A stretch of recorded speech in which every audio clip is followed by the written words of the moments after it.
à tous chers mortels, c'est Dragmar, on se retrouve pour ce 13e round du tournoi shonen. On se rapproche tout doucement de la fin, désolé la semaine dernière ça n'était pas possible, du coup voilà. Bon, il aurait dû être fini il y a longtemps ce tournoi, mais bon, on s'en rapproche. Encore une fois, je m'en excuse, merci à ceux qui suivent, il y en a quand même qui suivent le tournoi. Alors, je le rappelle, c'est un tournoi sur les mangas shonen que j'ai lus. Donc c'est un tournoi purement personnel. Le but de ce tournoi n'est absolument pas de dire quel est le shonen que je préfère le meilleur shonen de tous les temps. Ça n'aurait aucun sens.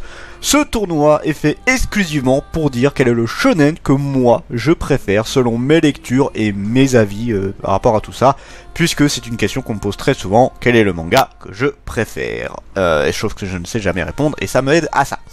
Je connais presque par cœur le texte à force de répéter à chaque vidéo. Alors, Shining Life Ranger Desperado, deux mangas qui sont très bien mine de rien. Shining Life World que je découvre il y a pas longtemps, je l'ai franchement, bon je pense que je l'aurais quand même bien mis en avant, même quand je l'avais marqué. Alors on suit en gros un héros qui a été invoqué dans un autre monde, donc Isekai assez classique, et on va se rendre compte qu'il n'a pas des stats vraiment très balèzes, c'est des stats très classiques, limite n'importe quel humain a ce genre de stats. Donc ils vont refaire une invocation, ils vont tomber sur un héros qui lui a des stats beaucoup plus intéressantes, et ils vont dire bah écoute, désolé de t'avoir invoqué, mais là tu nous sers à rien, donc casse-toi. Ils vont lui donner un peu d'argent, 2-3 items vite fait, et ils vont le faire dégager. Sauf que en fait on va se rendre compte que son pouvoir va s'activer peu de temps après. Il a des capacités infinies, donc il est capable d'absolument tout. Et pareil, les artefacts qu'on lui a donnés, la plupart c'est des trucs bidons faits pour qu'il meure le plus vite possible et qu'il puisse les récupérer. Pareil, enfin l'argent est réel bien évidemment, mais bon le but c'est vraiment qu'il meure pour qu'il puisse récupérer tout, donc il s'en débarrasse. Hein. Sauf qu'il va survivre, il va réussir à se débarrasser de tous les items qui pourraient l'emmerder, et il va commencer à faire son petit bonhomme de chemin. Et c'est un manga qui est vraiment très cool, c'est un mix un petit peu entre la détente de la vie de tous les jours, entre notre héros et sa conjointe, que je vous laisse la surprise pour ça. Et en même temps, on a ce côté un petit peu conspiration de l'autre côté avec le héros, l'autre héros qui a été invoqué, qui essaye d'avoir toute la gloire, qui essaye d'être bien mis en avant, tout ça.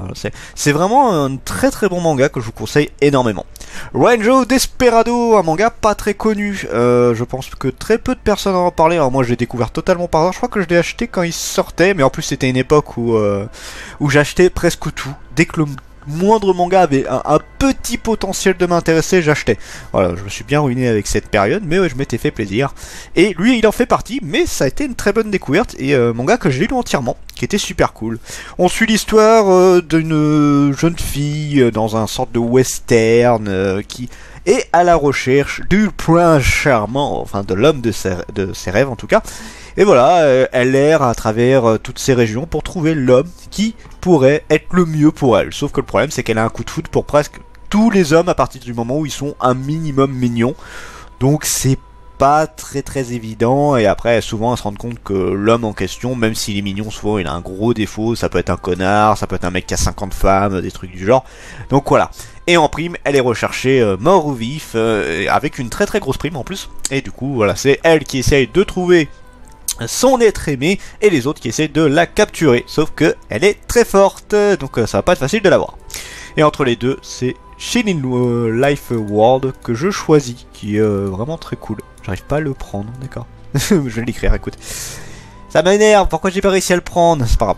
Shining Life World, très très bon manga, que je vous conseille énormément, mais les deux sont très bien. Entre Ukolder et Darwin's Game. Ah, intéressant. Alors, Ukolder, qui est de l'auteur de Ken Akamatsu, et qui est la suite directe de Negima. Negima, une œuvre que j'aime énormément, c'est une super bonne série. Et du coup, c'est vrai que quand j'ai appris que Ukolder c'était la suite directe, j'étais très intéressé. Alors, je vais pas faire le résumé de Negima, donc je vais faire Ukolder en très rapide. En gros, on suit le descendant, l'un des descendants de Negi, qui se retrouve être un sorte de sosie de lui, mais quasi immortel. Et ce jeune homme qui a été entraîné par Evangeline, qui était l'ancien maître de Negi, qui est une vampire du coup, donc vampire également être immortel. Et il va embarquer avec elle dans les Ukolder, donc en gros qui est une sorte de société liée liés aux immortels et qui sont là pour défendre contre d'autres attaquants qui utilisent la magie principalement. Voilà, c'est très sympa, c'est pas... Alors j'ai une grosse préférence pour Negima, hein, ça y a pas photo, mais j'ai beaucoup aimé Colder également. Darwin's Game, alors ça commence un peu à traîner en longueur, mais j'avais beaucoup aimé Darwin's Game. En gros, on suit plusieurs personnes, principalement un héros, qui va télécharger l'application Darwin's Game, où en gros c'est un jeu sur mobile où tu vas obtenir un pouvoir, donc t'as un sort de serpent qui va sortir, qui va te mordre et qui va te donner un pouvoir. Donc les pouvoirs ça peut varier, ça peut être le contrôle genre des métaux, ça peut être se transformer en animal, ça peut être invisible, ça peut être plein de trucs. Bon bien sûr à chaque fois il y a une sorte, enfin pas vraiment de contrepartie, mais ton pouvoir n'est pas infini, il y a comme des limites à ce que tu peux faire. Et après, si tu gagnes des combats, tu peux monter en niveau, tu peux utiliser les points pour te faire de l'argent, tu peux t'acheter des armes, des cachets, des trucs du genre, et tu peux créer des clans. Et ça va être une sorte de battle entre plusieurs personnes, avec chaque fois... Alors au début, c'est que des combats à mort, ouais, plus ou moins à mort, entre chaque personne. Et après, il y aura des sortes de battle royale où ce sera pour montrer qui est le plus fort de chaque. Et arriver premier au Darwin's Game. Voilà. Très très bonne série également, que ça fait un moment que j'ai un peu stoppé parce que bon déjà elle met du temps à sortir et que là je trouve que ça traîne un petit peu en longueur. Alors c'est un peu dommage parce que j'aime beaucoup les deux, Darwin's Game et Colder, mais on va partir quand même sur Colder. Bon ça va pas écrire, je sais pas pourquoi, c'est pas grave. Colder, ouais. Donc ça c'est lui qui gagne pour le coup. D'ailleurs j'ai mal écrit, excusez-moi. Colder, voilà. Entre Demon Slayer et Dark Goddess. Alors c'est un peu particulier parce que Demon Slayer, moi j'ai vu surtout les Rôdeurs de la Nuit, je n'ai pas trop vu Demon Slayer. J'ai vu les Rôdeurs de la Nuit quand c'est sorti et que ça a été un bide absolu parce qu'il y avait zéro pub dessus, et après ça a été un énorme carton intersidéral et c'est encore le cas actuellement d'ailleurs. Et du coup, on suit l'histoire d'un jeune garçon avec sa famille qui vit dans les bois où il va chercher des trucs dans la forêt pour le revendre. Donc ils vivent tant bien que mal, c'est pas la mort non plus, mais voilà, c'est pas non plus le grand luxe, mais voilà, ils survivent, ils sont contents comme ça. Et à un moment donné, ils vont se faire attaquer par des démons qui vont tuer une bonne partie de sa famille, et sa sœur va se faire blesser par l'un de ces démons, donc elle a survécu. Mais le problème, c'est qu'elle va se transformer. Elle va être mi-humaine et mi-démon, parce qu'elle arrive plus ou moins à garder ses émotions grâce à son frère qui est son soutien moral. Et le grand frère, lui, il va apprendre à se combattre contre ces démons et potentiellement trouver un moyen de soigner sa sœur. Manga sympa, voilà, je suis pas dans la hype de malade de Demon Slayer, mais ça va, c'est plutôt cool. Dark Goddess, alors je vais le résumer parce que ça fait très longtemps. Ça fait extrêmement longtemps que j'ai pas lu la série. Et d'ailleurs je vois juste un truc parce que de mémoire c'est un auteur que j'aime bien. En plus c'est ça qui est marrant. Il a fait beaucoup d'œuvres. Il en a fait beaucoup trop pour que je l'aide. Ah mais oui, il a fait les GTO. Voilà. Et je dis des bêtises mais oui c'est un des auteurs de GTO. Mais en fait on a du mal à se dire que c'est lui. Alors, fils d'un prêtre bouddhiste, Nagare Sunji est un lycéen qui passe ses journées à ne rien faire. Il préfère laisser son prodige de frère exorciser les mauvais esprits et s'occuper du temple avec son père. Mais le jour où il rencontre Anjo, une étrange et belle jeune femme qui prétend être une déesse, sa vie bascule. La fonction cachée du temple, le passé... le passé ensanglanté de deux frères, tout ressurgit. Quand des êtres des ténèbres arrivent à se frayer un passage vers le monde des humains après 1000 ans de réclusion, seuls Nagare et Anjo semblent pouvoir se dresser contre ces forces maléfiques. Mais ce pacte avec une déesse ténébreuse n'est-il pas pire que le mal à affronter? Alors de mémoire, je crois qu'en échange de ses pouvoirs, il va avoir masse de malheurs qui vont lui arriver dessus. C'est rigolo, mais c'est pas le manga de l'année là pour le coup, même si je suis pas un grand fan, je mets Demon Slayer en premier. Devil Devin et Arslan. Ça fait longtemps Arslan. Et Devil Devil, j'ai lu l'intégrale de la série. C'est une série qui est stoppée depuis un petit moment, qui était très cool. Non, le résumé est long par contre. Symbolisant la lutte éternelle du bien contre le mal, Yos, un ange, et Sword, un démon, s'affrontent au cours de combats sans fin. Vient leur 101ème combat et un coup fatal mutuellement porté qui les fait chuter sur terre. Affaiblis, presque agonisants, ils n'ont pas le choix, ils doivent prendre possession au plus vite du corps d'un être humain pour survivre. Le hasard est facétieux, tandis que l'âme de Sword pénètre le corps de Soma, un gringalet studieux. Un gringalet studieux. Io s'invite dans celui de Kana, un voyou assez costaud. Ces deux garçons étant surcroît des jumeaux, ange et démon vont désormais devoir apprendre à coexister ensemble pour le meilleur et bien sûr le pire. C'était un manga qui était super cool, j'ai vraiment bien rigolé sur Devil Devil. Alors il n'y a pas un dessin de malade, mais niveau rigolade, je me suis bien poilé sur celui-là. Arslan ou The Heroic Legend of Arslan, donc par l'autrice de Full Metal Alchemist. J'ai pas tout lu, j'ai lu jusqu'au 5 ou 6ème tome et j'avais arrêté entre temps. Et je suis presque plus connu, ça reste Full Metal qui marche le plus pour l'autrice. Et Silver, j'ai plus le nom complet, mais il y a aussi un manga lié à la ferme qui marche extrêmement bien au Japon. Et Arslan, je sais pas ce qu'il en est pour le Japon. À la frontière de l'Orient et de l'Occident se trouve le prospère royaume de Pars, tenu d'une main de fer par le redoutable roi Andragora. Avec sa frêle carrure et son maniement exploitise des armes difficiles pour le jeune Arslan de revendiquer son statut d'héritier au trône. Alors âgé de 14 ans, il va prendre part à sa première bataille afin de repousser l'envahisseur lusitanien dans la plaine d'Atropatène. Un jour marqué du sceau de l'infamie qui fera basculer à jamais son destin à celui du royaume de Pars. Oui, c'est pas Perse, c'est Pars. Voilà, manga qui était cool, j'ai bien aimé. Entre Devil Devil et Arslan, je mets Devil Devil parce que j'ai beaucoup plus lu Devil Devil. Arslan, j'ai pas eu beaucoup l'occasion de lire, je crois que j'ai lu 4-5 tomes, mais ça suffit pas à dépasser Devil Devil pour moi. Scumbaloser et Deadman Wonderland. Alors Scumbaloser, ça fait longtemps, c'est une série en 3 tomes, qui est pas mal du tout hein, pour 3 tomes. Alors j'adore les couvertures surtout. Mais en 3 tomes, on a quelque chose de très cool.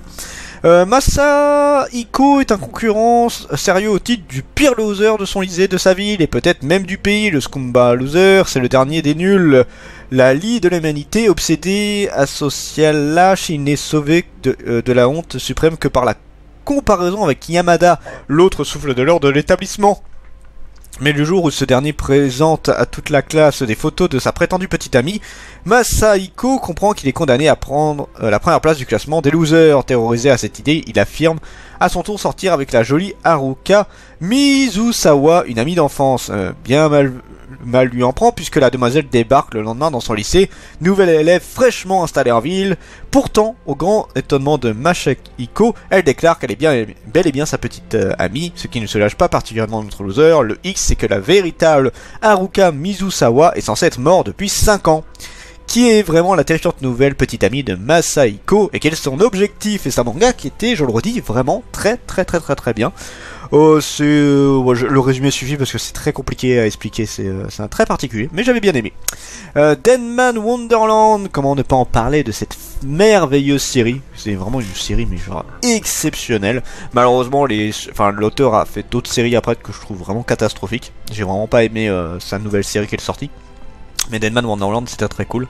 En gros on suit un jeune garçon où dans son école à un moment il y a une sorte de créature qui est arrivée dans sa classe et qui a tout décimé, vraiment elle a tout éclaté dans sa classe et ça a été un des seuls survivants. Et le problème c'est que tout le monde va croire que c'est lui, puisque en fait il va raconter ce qui s'est passé, personne ne va le croire, c'est un des rares à avoir survécu donc ils vont dire c'est lui. Et il va se retrouver en prison.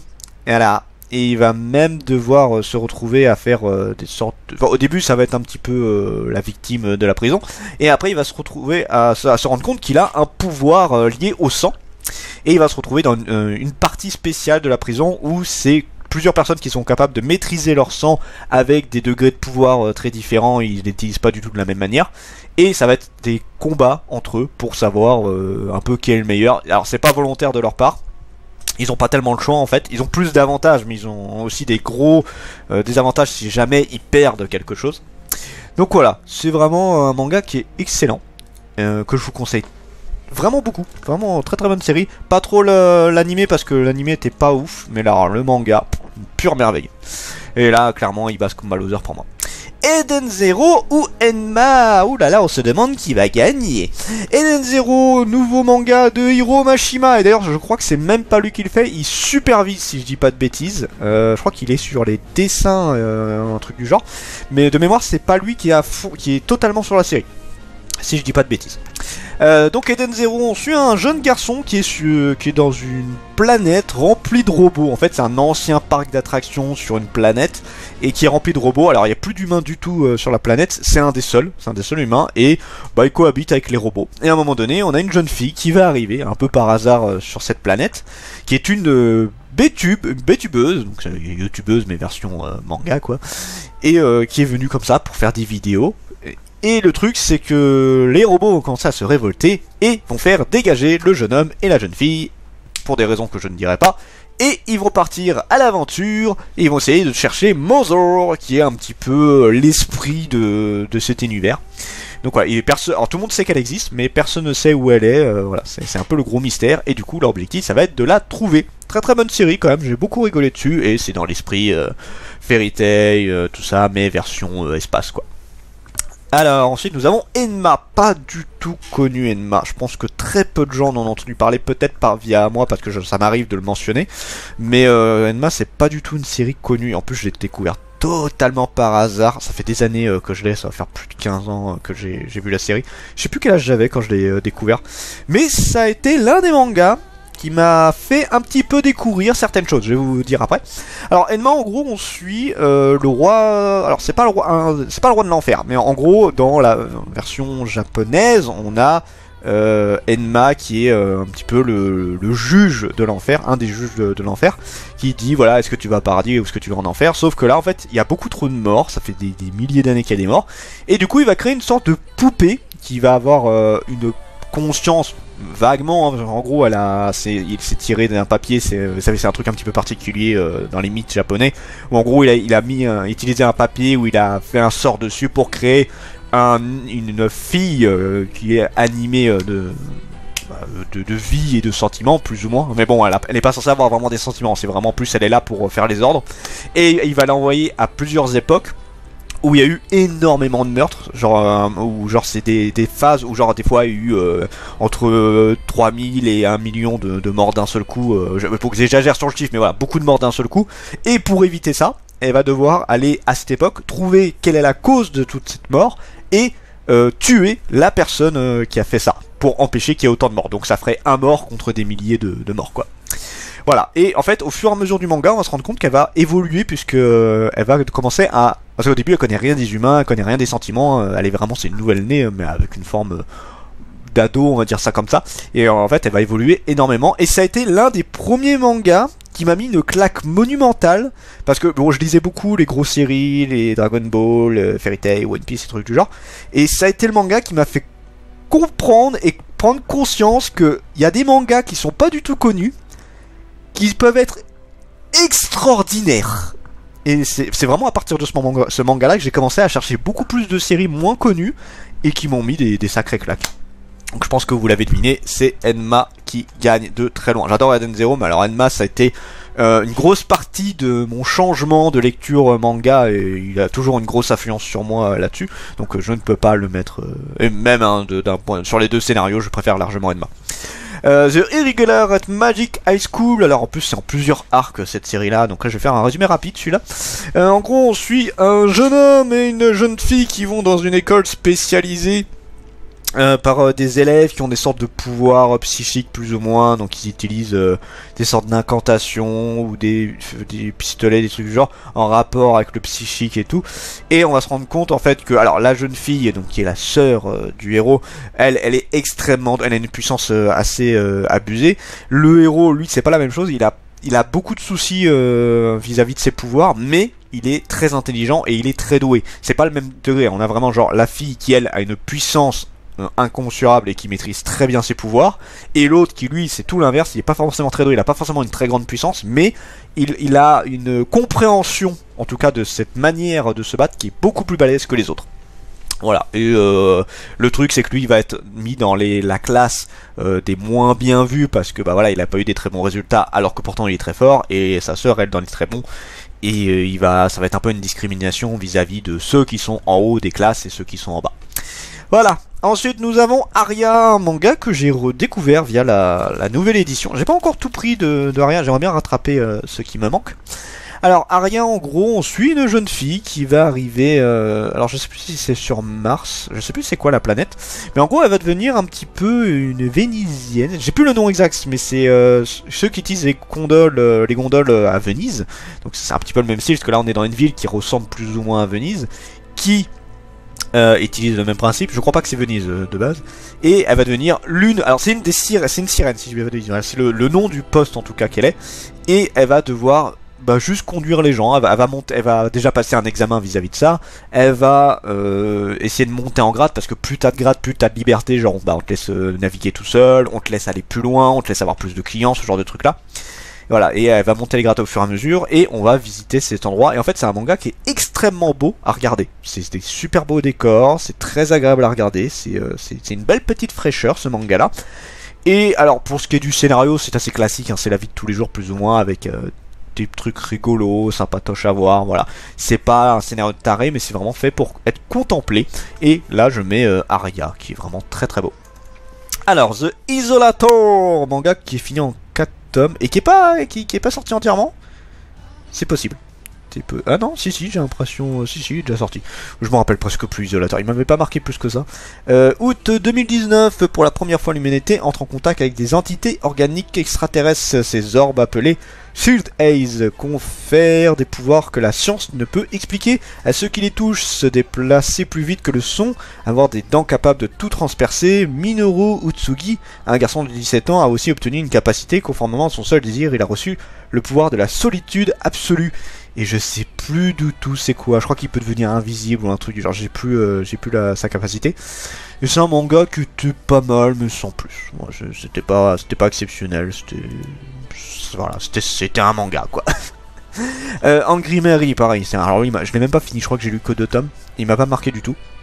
Taga est amoureux de sa voisine Anna, dont le père est un prêtre catholique adepte de magie noire. Un jour, il la surprend en plein rituel visant à ressusciter Marie-Thérèse, Charlotte, de la célèbre Marie-Antoinette, et accepte de collaborer avec elle. Mais avant la cérémonie, la foudre s'abat sur Taiga, son esprit se retrouve alors enfermé dans le corps de Marie-Thérèse, et quand la jeune princesse a faim, le processus s'inverse, compliqué pour le lycéen d'avoir une vie normale après ça, sans même parler de conquérir le cœur d'Anna.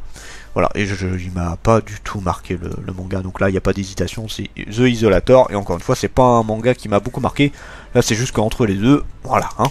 Donc ça va aller très vite pour la fin, entre Shine Life et U-Colder, bah, ça va surprendre, mais j'ai une grosse préférence pour Shining Life, parce qu'en fait, U-Colder, il m'a pas tant marqué de Negima, donc comme c'est une suite directe, je l'aime bien, mais pas autant. Après, j'ai pas encore fini U-Colder, je me suis arrêté depuis un petit moment. Donc, mais vraiment, en termes de fraîcheur et de manga qui m'a plus marqué, Shining Life sans hésitation. Entre Demon Slayer et Devil, bah, là ça va faire malade du monde, mais c'est Devil qui marche. Parce que je n'ai pas beaucoup lu Demon Slayer et qui m'intéresse pas plus que ça pour l'instant. En même temps, j'ai un peu de mal avec les mangas qui ont la grosse hype de malade. Je me dis, je regarderai ça plus tard, quand la hype sera passée. Pas tout le temps, mais ça m'arrive souvent. Mais là, Devil, ouais. Entre Deadman Wonderland et Enma, alors j'adore Deadman Wonderland, mais là c'est Enma qui gagne sans hésitation. Entre Aria et Isolator, c'est Aria qui gagne, pareil, pas d'hésitation. Entre Shining Life World et Devil, je mets Shining Life, quand même, encore une fois. Je redis, hein, c'est un manga que je trouve vraiment très agréable à regarder, qui a une belle petite fraîcheur. Alors, c'est pas ultra innovant, mais super agréable à regarder, à lire, et je vous le conseille. Entre Enma et Aria, pareil, pas d'hésitation, c'est Enma qui gagne. Et pour finir, entre Shining Life World et Enma, c'est Enma qui gagne. J'aime bien, j'en ai un qui avait dit c'est soit Enma, soit U-Colder. U-Colder, il est très loin. Et Enma, oui, bah oui, effectivement. Enma peut perdre, hein, je pense que c'est juste que lui, il m'a tellement marqué. J'adore l'histoire, hein, c'est une série en 8 tomes qui est vraiment très très cool. Mais ouais, là, il n'y avait pas de gros manga qui pouvait le concurrencer à mon goût. Alors, pour la prochaine fois, nous aurons GTO, mon dieu, gros titre, It's My Life, We Neverland, gros titre également, Death Maiden of Amnesia, il y a des très gros titres là, Lovina, Silent Voice, Ardian, Mary Grave, La Malédiction de Loki, Hunter x Hunter, Ayanashi, Astra, Suzuka, Routine, Silver Wolf, Bakuman, putain, il y a des très très gros titres dans cette catégorie là. Lui, il va être beaucoup plus dur à départager. Enfin voilà, sur ce c'était Dragmar et je vous dis à la prochaine, chers mortels.